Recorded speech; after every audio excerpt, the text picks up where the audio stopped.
Life inspired by poetry. Let's give it some lip. Ta-da! All right, everyone. Well, welcome back to the podcast. I'm here today, obviously, with TB. It's wonderful to have you back with me. But we are also joined today by Peter, who's going to be talking about and bringing us a different perspective than one we've had so far. We're going to be looking at bush poetry. And so there is, along with that, probably some things that we're going to talk about as far as cultural heritage, some things about nationhood, some things about probably that masculine side of things as well. How are we feeling about that, TB? New ground for me, I have to say, too, because it isn't very often that I am attracted to poems that have this male perspective, but I do understand the value of it, and I'd like to learn some more. So this is going to be a real journey for me today. So Peter, it'd be great to get some insights from you. It's going to help me here. That's right. So Peter, why don't you give us an understanding of why you've been drawn to bush poetry, what you're going to be bringing us today, and just a little bit about you. Okay, well, thanks TB and Ginny. And I will. So it's been a love affair of mine for many, many years. And the honest to goodness true story of how it started was when I was 10 years old and Dad had a book of bush poetry and offered me 50 cents if I could learn The Man from Snowy River. Nice. Good dad. Good yeah, dad. Well, when the only way that we could get pocket money back then was by doing chores, and the maximum you could get was probably 20 cents a week. 50 cents for one poem seemed like a good idea. So poems were worth more than chores. Is that right. what you told me in your household? That's great. Yep. That is good. And on that particular poem, I don't think I ever learned to recite the whole thing because it's about 16 pages long, but I did get a solid way through it. But that started my love affair with poetry, bush poetry in particular. And then it continued on into the army, and where I still am. And if you can imagine a bunch of 15 or 20 young lieutenants with no money and living in an officer's mess, and we all liked the same things, and every off-pay Tuesday night we would get dressed into our finest uniforms, and we'd have silver service by the staff, and we'd smoke cigars and drink port and stand up and recite bush poetry every second Tuesday for years. So that's how it all started. So can I take it that your life has been inspired by poetry? Inspired, I think certainly I think I've been shaped by my review of poetry and the way that it's the way that we envisage ourselves trying to fit into these characters that these guys write about, and I think certainly for a large part of Australia's white heritage, it's been that way. We're moving away from that now, but certainly from my perspective and looking back at the last sort of 150 years, the Australian psyche and the Australian character and what we thought of ourselves was built around what the poets of the time wrote about, these big strapping men who could do anything and just took with a grain of salt any disaster that befell them, and then let's move on, done that, fix that, what's next, what else can go wrong in my life. So is this where the blokey Australian male originated? I think that yes, it's been extracted out of these particular characters, and it's poignant that tomorrow is Anzac Day, because the identity of Australian soldiers certainly was based on these brilliant men from the bush who could do anything and had who were these larrikin types of guys, but they were completely fierce in battle and loyal and all those other things, resilient, and perseverance, and that's how that's how that Australian identity was crafted in World War One. In fact, the Boer War first, and then into World War One. Okay. So it's an interesting dynamic to look at 120 odd years later.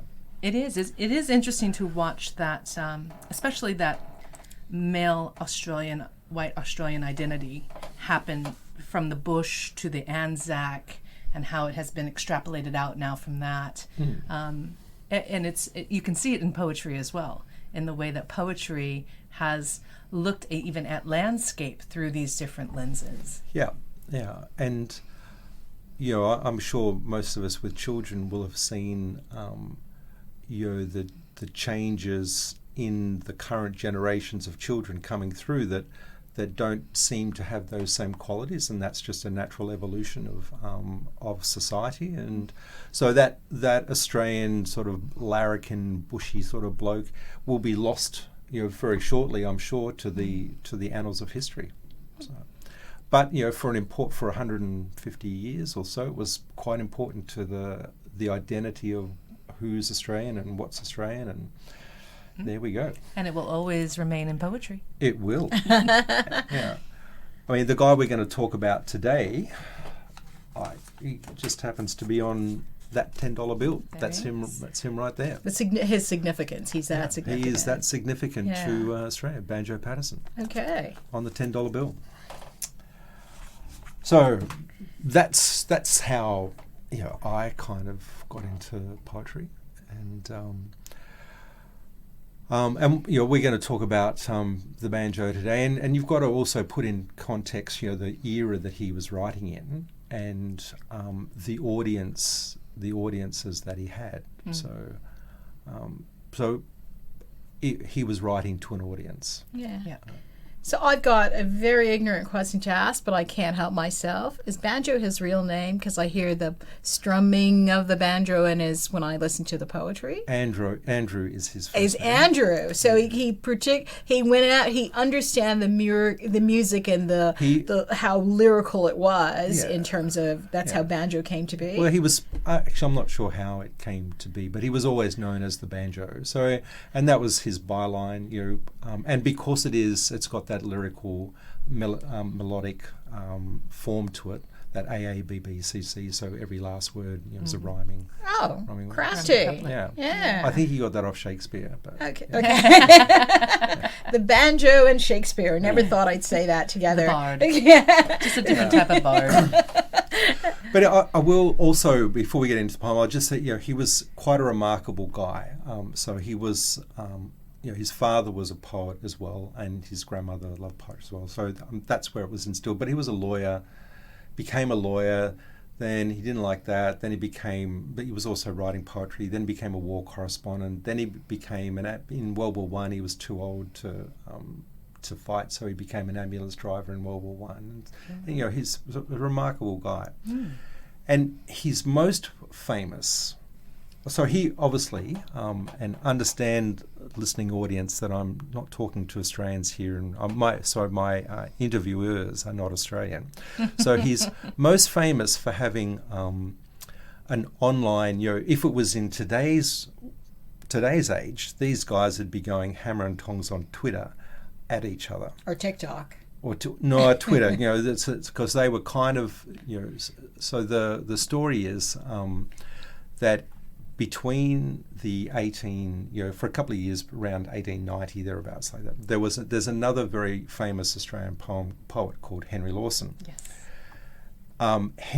So Banjo wrote his poetry. Banjo was a well-to-do guy, from a well-to-do family, and wrote on this romantic vision of the bush. Henry Lawson, on the other hand, was knockabout. Never had much money, but with a brilliant mind. But he wrote on the darker side of the bush, and both of them published their works in a magazine which was called the Bulletin. I'm not sure if you've heard, and I'm not actually sure if it's still published anymore in this digital age. But certainly, it was the preeminent publication of its time. Everyone sort of read the Bulletin, so they would have these poems, and there's a series of poems, probably about 10 in all, between them, each having a go at the other person for writing about, Banjo would write about this, you don't know what you're talking about, Henry, because you always see the dark side of things, and then Henry would reply, but banjo, your life is one big party, and you always see the good in everybody, and the poems reflect that, and they do that through their writing. So they weren't writing letters at each other; it was in their poems that they were writing against each other. So you kind of had that idealist versus the realist. Yeah. It was quite remarkable, and so so that was quite a famous stoush, and everyone realised it was at the time, and I'm sure it sold a few more copies for the Bulletin as well. So they See pressed what it. dig was going to come next. That's right. And but they were certainly the two most famous of all of the Australian poets. So Henry's audience, Henry figured out, Banjo figured out that his audience wanted to listen to happy, romanticised, cartoonish visions, because it was a form of entertainment and and escapism in some ways. Escapism, and no TVs, no radios. It came out in bulletins or other publications, and that was it. There was nothing else. So he was trying to I guess up the mood and up the tempo and create this vision of what he saw as this romanticised bush life, which was particularly hard and barren. Yes, no question about it. But he made it sound, it's actually not too bad. So he had that pastoral tendency to where he took something that was hard, like shepherding, and romanticized it as you're out in nature and how lovely Clancy to be of the Overflow. Yes, exactly. The light and dark of the bush. Yeah. Well, I know both of you ladies will know Waltzing Matilda. Yep. So he wrote the words and the tune to Waltzing Matilda. So, that Waltzing Matilda is a particularly it tells the story of some bushmen sort of walking around, and they get their little jumbucks, which are sheep, and the police come down and try and take them off them, and the rest of the story. But it's that romantic, I got to get away from the cops, I survive, and that sort of thing. So incredibly famous people, and they just had the knack. They just had it. Okay, well, I'm ready to be impressed here. Like I said, I'm not. This is typically not my genre, but take it away. So today we're doing the bush christening. Yeah. So I'll just put a rider in there as well. So, church particularly important in early Australian life. Okay. Alcohol. More important. Particularly important in early Australian life. Just early? Yeah. And which one survived? Well, alcohol, I think, is, good point. I think alcohol has got its nose in front. Oh, boy. Yeah. Maybe I shouldn't have said that. Yeah, that's right. It's been said. It's an interesting dynamic. Look back at it. I think I'd got to give it to alcohol. Yeah. But back then, church, very important. So, because people lived far and wide apart, very few churches.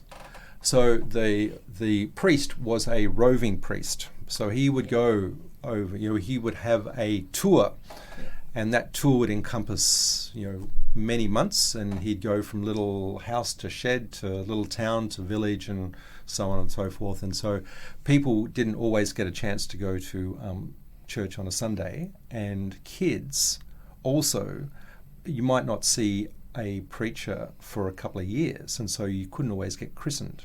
But because of the church had done such a good job, if you weren't christened and you died, well, then there was only one place you were going to go. So everyone wanted their kids christened. And so a bush christening is really a story about that. So they've got to wait till the preacher comes around, and somehow alcohol gets involved. Okay. So take it away, the bush christening. Bush christening by A.B. Banjo Patterson. On the outer Barcoo, where churches are few and men of religion are scanty, on a road never crossed by folk that are lost, one Michael McGee had a shanty. Now Mike was a dad of a 10-year-old lad. He was plump, healthy and stoutly conditioned. He was strong as the best, but poor Mike had no rest, for the youngster had ne'er been christened. And his wife used to cry, if the darlin' should die, St. Peter would not recognise him. but by luck he survived till a preacher arrived who agreed straightway to baptize him. Now the artful young rogue, while they held their collogue, with his ear to the keyhole was listening, and he muttered in fright as his features turned white, "What the devil and all is this christening?" He was none of your dolts, he'd seen them brand colts, and it seemed to his small understanding, if the man in the frock made him one of the flock, it must mean something like branding. So away with a rush he set off for the bush, with the tears in his eyelids they glistened. "'Tis outrageous," says he, "to brand youngsters like me. I'll be dashed if I'll stop to be christened." Like a young native dog he ran into a log, and his father with language uncivil, never heeding the paste, cried aloud in his haste, "Come out and be christened, you devil." But he lay there as snug as a bug in a rug, and his parents in vain might reprove him, till his reverence spoke. He was fond of a joke. "I've a notion," says he, "that will move him. Poke a stick up the log, give the spalpeen a prog. Poke him easy, don't hurt or maim him. 'Tis not long that he will stand it, and I've the water at hand, and he rushes out this end, I'll name him. Here he comes, and for shame you've forgotten the name. Is it Patsy or Michael or Dennis?" Here the youngster ran out, and the priest gave a shout, "Take your chance anyhow with McGinnis." As the howling young cub ran away to the scrub, where he knew that pursuit would be risky, the priest, as he fled, flung a flask at his head that was labelled McGinnis's whiskey. And McGinnis McGee has been made a JP, and the one thing he hates more than sin is to be asked by the folk who've heard of the joke how he came to be christened McGinnis. Oh, very good. I'm going to applaud that one. Yeah. I don't think I've ever been to that christening. Yeah, well, so that was it. And, it's full of fun, full of life. Tells a story about a naughty kid, all that sort of genre. And you can hear that humor. Yeah. You can you can't help but smile listening to that story. Yeah, and so many of his poems are like that. And we could have chosen, one of 20 that are of a similar nature. And there was a whole raft of poems that Australians wrote, or new Australians wrote at that particular time, that reflect well today, and they help shape the character and the conditions that we live in today. So I find the humor in it reminds me of, the parallel for me is Ogden Nash. Candy is dandy, but liquor's quicker. That's my reference point. And I remember understanding that as a young kid, and wonder, do you think that this has the appeal today with young people that it did with you, say, when you were 10 or 11? Yeah, your dad bribed you into doing it, but why aren't young Australian men reading or listening to the works of Banjo Patterson? Because it's funny. It's one of the most entertaining things you can find, right? Do you have a thing for that? Yeah, well, I think we all know the answer to that, and well, in my opinion, I think it's one because of the rise of shall we say the IT tools that we all play with today, phones and the programs that are on them. So back when I was growing up, it was books and TV. When Banjo was writing, it was just books. So there are many more distractions and much more competition for children's minds. And I think that for most people, stuff that you do as a kid sticks, and it's very hard to come in at later life and when you're 30 or 40 or 50 and then start reading poetry and go, oh, that's really good. So I've tried with my kids, and when they read it and you do it, they love it. But there are so many other distractions for them today that it is. I find it very hard to get them to not prioritize it, but to make it part of their life, so to speak. Yeah. That's my opinion as to why we can't. I wonder too. Because we're in a relatively, I can't speak right now, but peaceful time. Yeah. And the hardship hasn't been as much. And so that point of reference and that relatability to it. I wonder if that is a hurdle, or I also wonder maybe has our humor changed for some reason in a bit. There's just, but I can't see how anybody wouldn't find that. But are we still that culture? So are we so far removed from the bush that those interesting things, like if you've ever been in the bush, everything is funny. Because if you don't laugh, you cry, right? Yeah. So is it so that we're so far removed from the bush that they don't get it?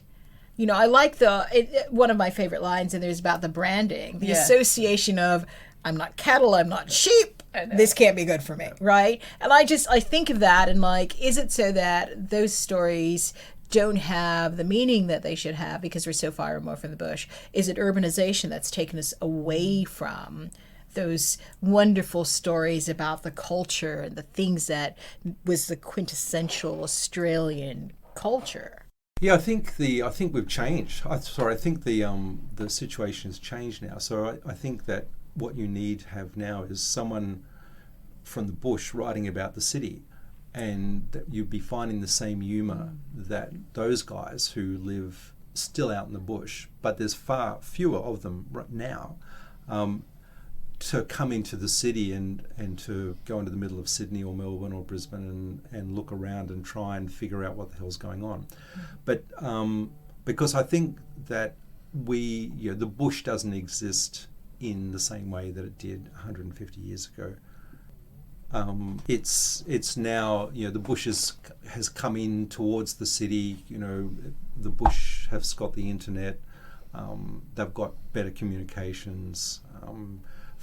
Apart from being isolated by, sometimes several thousand kilometres, they have access to information that any kid in the city has as well because of the internet now. So that bush, that difference between the bush and the city, I think has gotten further apart in some respects. In other respects, it's closed in because of the free flow of information that exists these days. But one of the things that banjo captured here was a point in time, right? So it doesn't matter where you are. There are those moments in time that you really want to preserve, and he's managed to preserve it, right? Because priests don't rove around anymore to christen 10-year-olds, and there's a decorum at christening that you wouldn't expect, right? You wouldn't expect this kid to be running around. But I think that maybe we're missing that, and how wonderful it is to have that as a part of your culture, that you can look back and say, there's this point in time that these things happened, and I imagine in the church you don't gobble the Guinness the way you would at the sort of bush kind of celebrations that you did. So there are these moments in time that banjo is capturing, and there's like the rhythm that it comes with, for me, could not be done in any other format. It had to be this. Yeah, and the language choices in there as well. I think what he was playing with a lot of those og sounds. Yeah, I heard those quite a bit. They're very tough and strong and masculine. They're actually masculine rhymes. They do. They gender rhymes. It's either a masculine or feminine rhyme, and those are very masculine rhymes because they're those strong. Yeah. The vowel and the consonant are both. Rhyming quite a bit. Quite a few words in this have been lost to your current modern day language. So there's at least half a dozen words in there that we don't use anymore that people would probably have no clue what are. What are those words, if you don't mind? So spalpeen. What is that? Rascal, naughty kid. Okay. So it's the same as a larrikin? No. It's when you grow up you become a larrikin. Yes. Okay. Yes. It's a younger version of a larrikin. Yes. It's like a mischievous. A prog. P-R-O-G. Okay. No idea. Punch. Oh, okay. Yep. See, there's that og. Yeah. Okay. Baku. Okay. No clue. Outback, in the outer Baku. Okay. So is that a region or is that just a description of the environment? No, it's a description of somewhere out the back of the... It just means far away. What do they say now? Bush. No, but they when the... Whoop whoop. Whoop whoop. Yeah. There you go. That's it. Whoop, I know whoop. whoop whoop. Damn. It is whoop whoop. Yeah. It was the early Yes, whoop whoop. yes. That place- Baku. Out the Baku. It's that place you can't get to quite easily. Yeah. So, and there'll be a few more words in there as well. So it's that the will go preservation of language then. So it's how, in this point in time, the language that we use. And the descriptors are great. Shanty. So in my head, I think I know what a shanty is. Is but a little bit on the worst side, a little bit on the Yeah. lower side than a shack. Yeah. yeah, I know, but I always think of the shanty towns that you have like in a development context. Yeah. And maybe this is not quite the same, but sort of a similar description. So shanty is out then, dirt floor, shingles, Humble. obviously very Humble abode. Obviously no running water or anything Yeah. like that. So it was just really a shelter. Like Yeah. Basically a lean-to. Yeah. Yeah. That's all that. It's Where, there. where I've You're always living tough if you're in yeah, shanty. but I always consider shanty like a town at which there's like a lot of that happening, not just as an individual thing. Well, so the priests, they carried their own alcohol with them because, they had to christen. Interesting. Well, they had to christen, so, christening alcohol, but, he just happened So not the holy water that I got christened No, with. no, Okay, no, no, now no. I get it. So you were christened with alcohol. I had holy water at my christening, I have to well, tell you. You were christened with alcohol because alcohol served many purposes. It just Okay. wasn't christening. So, they've got to carry the stuff, and they're on It's a horseback. disinfectant. Thank you. Snake bite. Yeah, snake bite. Exactly. Yeah, disinfectant. Okay. And the party after the christening. Okay. And All in one. these guys were gone for weeks and weeks at a time, just Yeah. with their little, either on horseback or a little horse and carriage, and they went around, slept rough, and that was how the word of our Lord got passed around, as it Okay. had in Europe for 1,000 years. Before churches were there, but priests were mainly traveling salesmen. Is really effectively what they were for 400 or 500 years. With grog. In Europe, probably in Europe they had grog as well, but certainly here they did. Okay. Yeah. Okay. It was mandatory. One last thing, I was wondering if another reason why we might not have the same propensity towards poetry is that we're being less and less of a reading culture and more of a visual culture, and that's what you were talking about with the IT and the devices and everything like that. And I was just wondering, wouldn't it be interesting if we could find a way where we could infiltrate that space with poems and with poetic ideas so that we can You mean put it on TikTok? kind of, yeah. That was So my you could- first thing. That's you what I could was have- thinking. You This could is have, content I creation know, here. and Yeah. you could do little 20-second clips of that sort of thing and have it in your YouTube feed or your TikTok feed, and good idea. Yeah, there you go. That's a business idea for you, TB. Hey. Yeah. Yeah. Because I was, for me, it's, you can't get this again. This is precious. This is the thing you want to preserve, right? Poetry is what we need to preserve, and so we have to find ways to get to the new audiences, to ensure that our young people don't get lost on. There's humility. There's the humble nature of living. There's the shanties that exist today, but we talk about it quite differently, right? And as you say, those competing voices of the light and darkness of how you look at the bush experience. That happens in our society today. True. But we're not seeing a lot of that preserved through poetry in the way that it could. It tends to be more on the darker side and not the lighter side. So I think we have to preserve things like this. And for me, as someone outside of Australia coming in, this was great for me to get an appreciation of that bush culture. So when I go out in the bush, I actually get it now. I actually get it, and I can't say I did before. And Banjo Patterson has been that person, because that's really the only bush poetry that I know is the work of Banjo Patterson. And I always think, wow, it's rhythm. It keeps you from getting into that dark place. And the use of language, like a bug in a rug, snug like a bug in a rug. That's clever, And that's been actually, that's a very that phrase, and I haven't researched where it came from, but as a kid, your parents always said, "I'm going to tuck you up as snug as a bug in a rug." Yeah. And it's I'm not sure if Banjo is Coined the it. author of that, Yeah. but he certainly used it. I think that was written in 1890 something. This particular one, Yeah. so it's been around for a long time.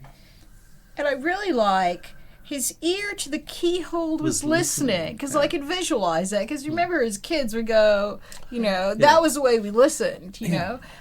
So there's so many things about the writing that made it so accessible to everyone. It was language, it was used by everyone, it could be pace. understood, So everything. kids could accept it because they're talking about a child, and Yeah. parents would go, "It's the same as my boy. He Yeah. was just like that." You could relate. So, could relate to it all. So it's very clever writing. Very clever writing. So we have to do a TikTok. We'd have to start doing TikToks, poetry TikToks. Yeah, and there's a lot of source material out there to do it. You could be doing TikTok for years. Yeah. We could do little animations with it. You could. Have the story being told. Take over the internet. Let's do it. It's a really good idea. I just think that, life inspired by poetry for me, reflection on the humble life of people going through so much in their lives makes me understand that whatever I have to complain about, I shouldn't. And I just think this is a blessing. This is a gift. It is a gift. That has been bestowed on all of us, and I wish we'd understand that a little bit. Yeah, this is a gift, and all experience, all human experience is valuable and should be cherished and have this legacy so that we understand the differences, because that's what makes life beautiful. Yeah. And so I guess on a leaving note, so Banjo was just one person, right? So there have been many others. So if I can leave something with you, okay, maybe for next time. Okay. And so what are we? We're 2023 now. In 1919, this poem was released by a Roman Catholic priest, of all things, going under the pseudonym of John O'Brien. And it's called Said Hanrahan. And it basically is, if anyone's seen the Monty Python skit of four retired, well-to-do Yorkshiremen sort of sitting around talking about their life and how tough they had it when they were kids. So you've got four old guys sitting outside a church talking about the weather and how tough it is. So and it's each one getting more and more. Each one's getting a lot. So they go through floods and fires, and then floods again, and then fires again, and that sort of thing. So maybe next time we can do Said Hanrahan. Oh, definitely. Because it really reflects the life that we live. In Queensland in 2023, it's been nothing but floods and fires. Yeah. That sounds great. Yeah. I definitely think we should. This has been wonderful. Peter, thank you so much. Thanks, Ginny. For coming Thanks, along. TB. Really appreciate it. Really appreciate it. And again, it surprised me in that I expected more blokiness about it. What I found was humanity. So thank you very much for sharing. Very much. All right, everyone. Well, we thank you for listening as well. See you next time.